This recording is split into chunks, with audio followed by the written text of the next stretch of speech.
Hello YouTube, Dave here again. If I thought 1 week worth of unboxing, like box sets or starter sets, was going to be sufficient, well, I guess I was maybe thinking a little too quickly.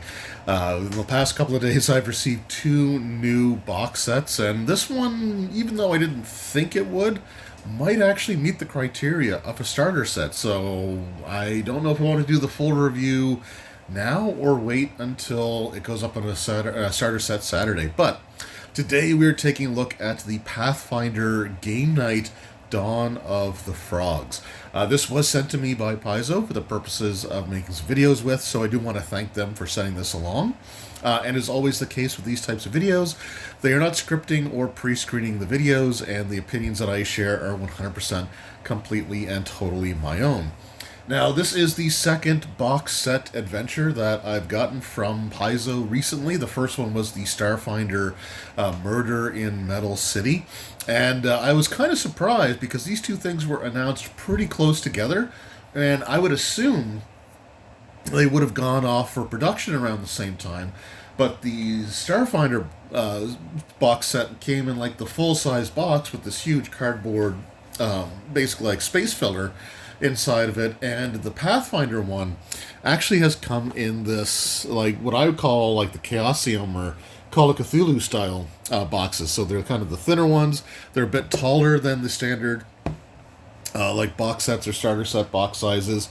So yeah, it's just kind of interesting that you've got these sort of two different shaped boxes or size boxes being created at the same time, because truthfully what's in the Starfinder one also could have fit inside of one of these boxes. So I don't know why they didn't quite do that the same way, but I'm not in charge of those decisions.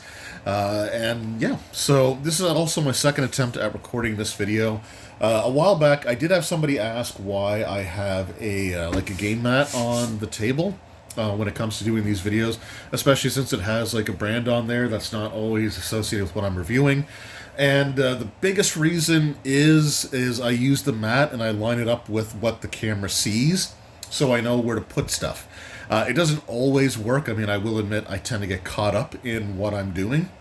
When I recorded this video the first time, I didn't have the game mat, and everything just kind of ended up being extended further out, kind of like this, where it was more comfortable for me to have my arm, but not in line with what the camera was lined up with, because I wanted to be able to kind of see the components. So basically, the mat is here because that's kind of like, I guess, like stage blocking or whatever you want to call it, for anything that I record videos on. It also tends to provide a smoother surface. Like, this table has been used for like decades of, I got it from my my in-laws, or we got it from our in-laws when we moved, and it's had like arts and crafts and hot glue, and there's rough patches on the table and stuff. So stains from like paints or other things on there that just won't come out. So I just like to have this in the way as well, because it creates a smooth surface, so I don't have to worry about things getting scratched.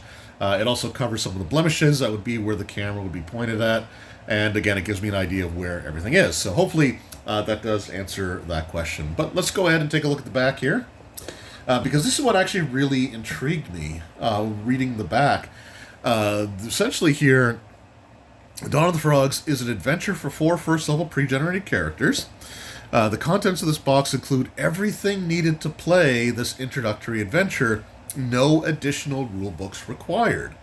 So, like, I thought this was going to be like the Starfinder one, which 100% requires you to have, like, at least the player core in order to play.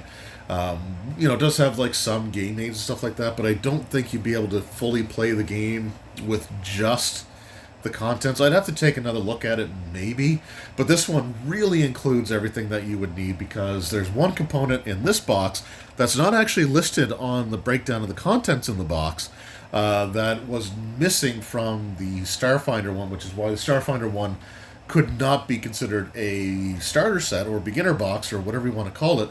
But this one potentially could, because it's standalone. It does have enough of the rules that you can play right out of the box. And it includes, I guess I should mention the MSRP here, $34.99 US. So the Canadian price would probably be around $45. I don't think it would be as high as $49.99. I think it'd be around 45 or 44, 45.99. And this is designed basically for you to be able to play it as for 3 different sessions. The sessions, according to the booklet inside, last for 2 to 3 hours. 2 hours feels a little short, but if they could have made it so it would last like 3 to 4 hours, that's a pretty decent length for most of the sessions that I run. So, I could definitely see that. I could definitely see this taking up that amount of time. And I've written scenarios with much fewer pages that have taken multiple weeks to go through. So, I think it's definitely possible that you're going to get at least 3 sessions worth of gameplay out of this. But let's go ahead and take a look at what's inside of the box, and we'll see the component that separates this from the Starfinder one that actually does put this in starter set territory, and that, believe it or not, is just this little set of dice. So it comes with just this set of, 6 dice that you need here, so there's no percentile rolling. You have your D4, your D6, your D8, your D10, your D12, and your D20. Now, generally speaking, this is fine, but I think for something like this, they had the space. They could have had a larger one of these bags, and what I would have liked would have been to have had a D20 for each player, right? And then just the one set of regular dice for everybody else. So if you had 4 D20s or 5 D20, 4 extra D20s, and then you just have the one set of dice, because again, you'd be able to fit, the extra D20s there, because that's what everybody's going to be rolling for the most part anyway, and they're not rolling enough of the other dice that they need them necessarily right there. But again, that's me being hopeful, but it does come with dice, and I was curious about this, because on the website, it actually listed dice as one of the components, but it wasn't listed on the box. And I was wondering if, which one of those was wrong, but it turns out it's the box. The box fails to list the dice when they are actually there. So there we go. I do wish the starter set, or the murder, I call it a starter set, I shouldn't have. I do wish the Murder in Metal City would have come with a set of dice as well. I think that would have been really nice to have seen. Here is our adventure book, and I don't want to spoil too much here, but we will at least look at the very beginning, because it does give you sort of your descriptions of how to play the game, how to read creature stats, the action economy, and it does say in here, where is it, through this experience, yeah, right about here. So it does say that it could take about 2 to 3 hours per chapter, and so there are 3 chapters here. The chapters are technically standalone, but they do connect together to create, I guess, the overall story. Though if you miss one, you're not going to be hopelessly lost when it comes to everything else. And again, it does give you little tutorial things as you're going through and running the scenario. So it does give you the rules incorporated right into the booklet, which is very interesting. I think they probably could have done a separate 16-page or 12-page or just something with the rules being separate. But again, at the same time, I think I know why they're kind of taking this approach to the style of adventures and scenarios. And here we've got our pre-gen characters. We have Ezrin, the human wizard, and I have lifted his name for a fighter character that I'm playing in a different RPG, but I do like the name, so I went with it. And these character sheets are very similar to what you would find in the beginner box, including the colored die breakdown, which, come to think of it, I think, probably this should have had these same colors, like what they do in the beginner box, because that way they do line up with what's on the character sheet there. You still get an idea of which one is which just based on the number of, if you were to look at it from the top, the number of lines and the shape of where the numbers on the top can be used for that as well. But yeah, this is very much taken from the beginner box. And I think what might be interesting actually is to do a separate video comparing the 2 sheets, the remaster beginner box characters to this one. And just to see, because I'm pretty sure they are... I'm pretty sure they're the same characters.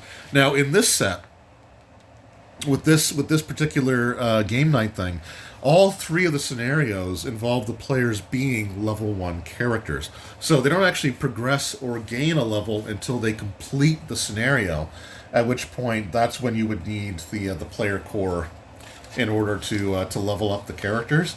So I guess that's kind of the conceit of this set, because even in the beginner boxes we'll have your characters gaining a level. But with this one, you are simply just completing level 1, and then it's time to move on to a different product. So there we got our cleric character. We have our rogue.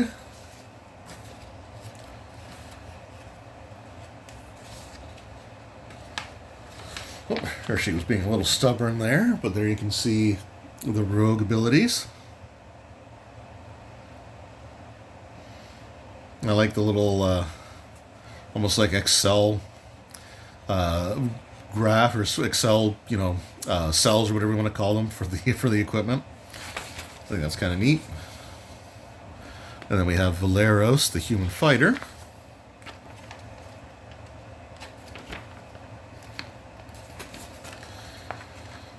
And with his stuff there. And then we've got our maps. Now, I don't know if I'm going to be able to actually unfold these in the video. Okay, they're not that big. All right. I don't know if I want to show them all though, because it might be spoiling some things, but I'll at least show you the first one here, the double-sided first map that's included in the box. And these are paper maps. They are not the glossy flip map material.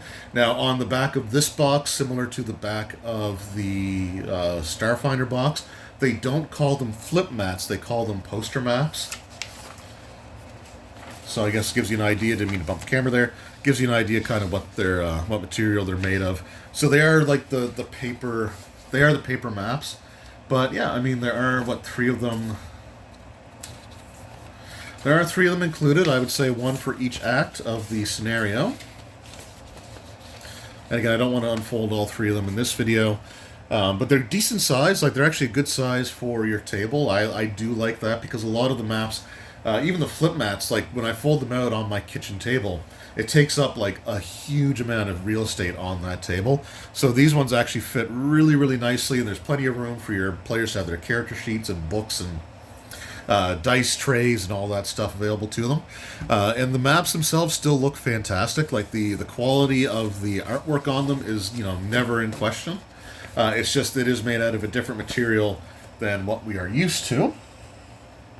And then we got our pawns for the scenario. They're all on a single sheet.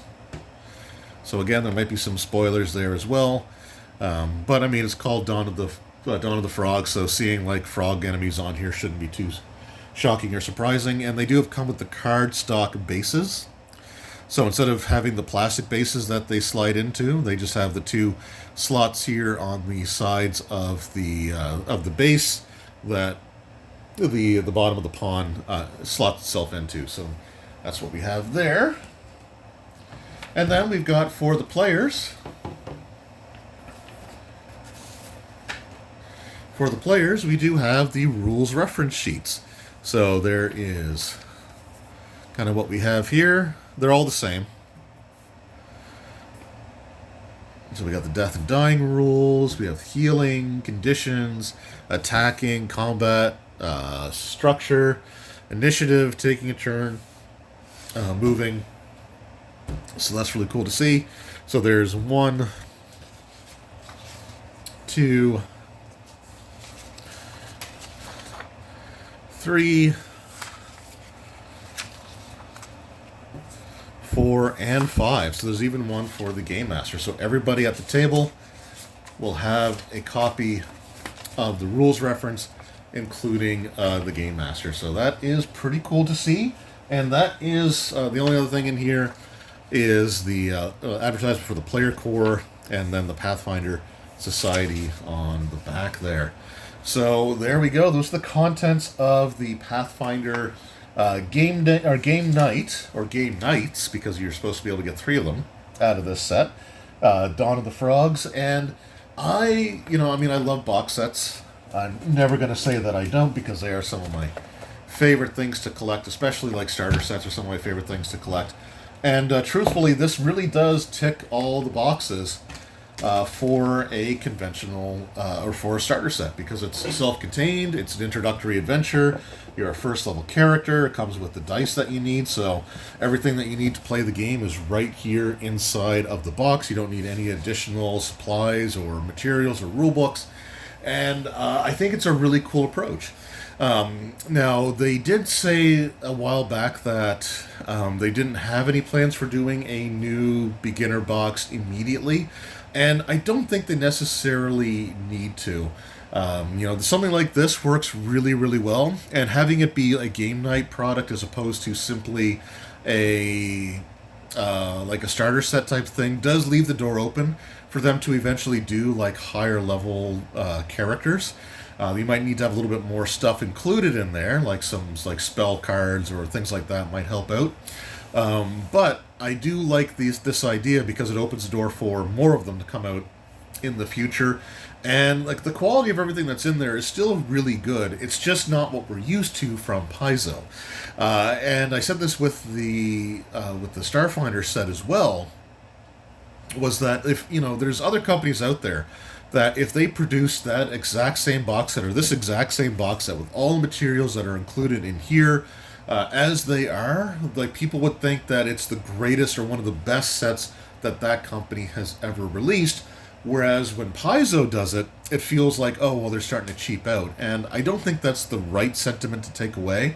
It is definitely done with, cost reduction in mind because, things are unfortunately just more expensive this day and age. Raw materials for them to put the books together are more expensive. They do get them printed overseas. So, we're just in a really economic sort of like time of uncertainty and instability. So, the idea of trying to produce something where you can save as much as possible so that the prices stay reasonable for the players or for the people, the consumers, I'm okay with that. I think, for $35 US, that's $15 per session.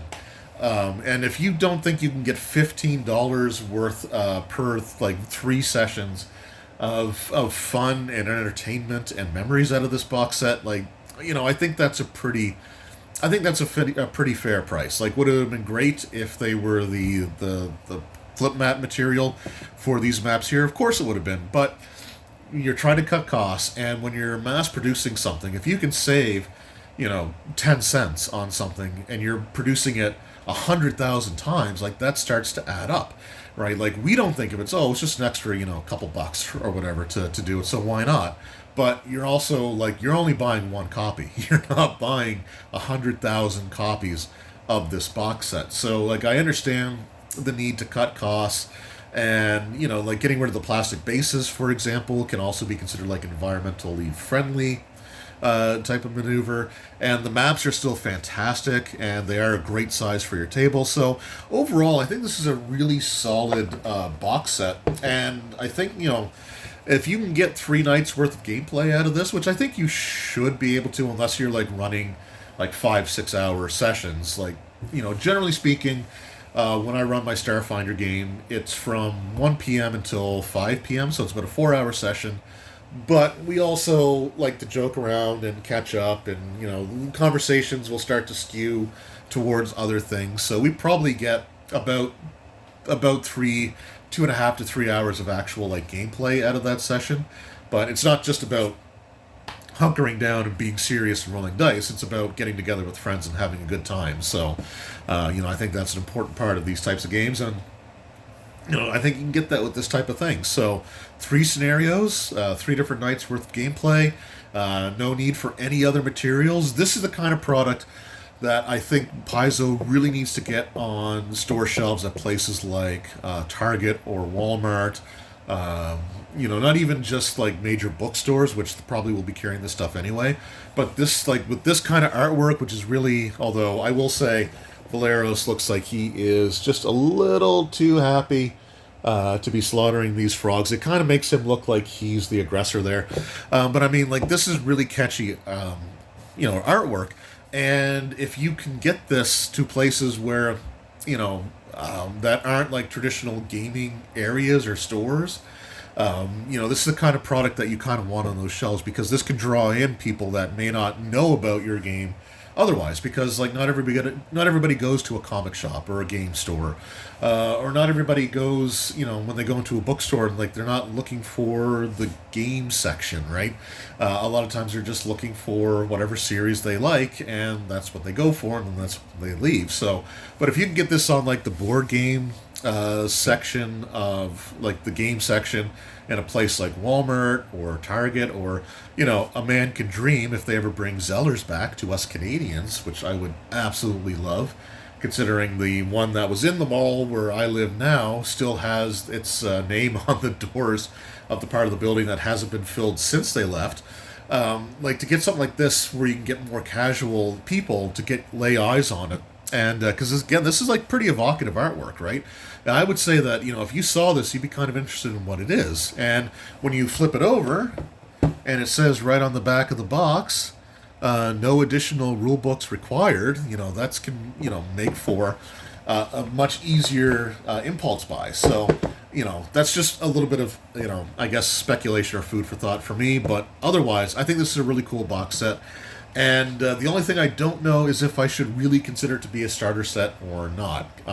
My definition of a starter set is a self-contained box set that has everything you need to play the game out of the box. It includes a stripped-down or incomplete version of the rules, and the dice and the pre-made characters, or the ability to create characters at the very least, thrown in there. So this has all that, but it's not really meant to be a starter set per se. So I'm going to leave that up to you guys. Let me know in the comments below, should I consider this a starter set and put it in the starter set Saturday rotation for the polls, or should I consider it just to be a first level box set adventure and review it, on its own based off of that, which I'd probably still do the starter set Saturday style.